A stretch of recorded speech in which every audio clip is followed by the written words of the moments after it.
మల్టీప్లెక్స్లకేమో షేరింగా, పర్సంటేజా? Single theatre అయితేనేమో అద్దెస్తావా? కనీసం వాళ్ళ బట్టలు తుక్కునే డబ్బులు కూడా రావట్లేదు కదా. దాన్ని సమస్యగా పెట్టి మాకు కూడా మల్టీప్లెక్స్లకు ఇచ్చినట్టే వారం అద్దె కాకుండా మాకు కూడా పర్సంటేజ్ ఇవ్వండి అని వాళ్ళు అంటున్నారు. ఈయన ఒక మంత్రి, ఇది ఒక శాఖ, ఇది ఒక ప్రభుత్వం, దిక్కుమాలిన ప్రభుత్వం.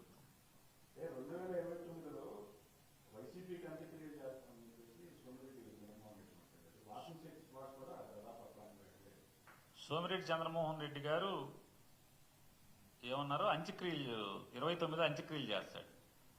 అంత్యక్రియలు చేయటం అనేది సోమిరెడ్డి చంద్రమోహన్ రెడ్డి గారికి నిష్ణాతుడు, వెనతో పెట్టిన విద్య చేరదీసి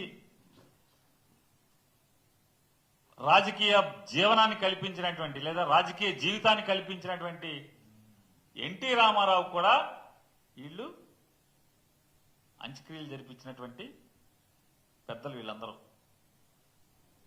కాబట్టి అలవాటు ప్రకారం వైఎస్ఆర్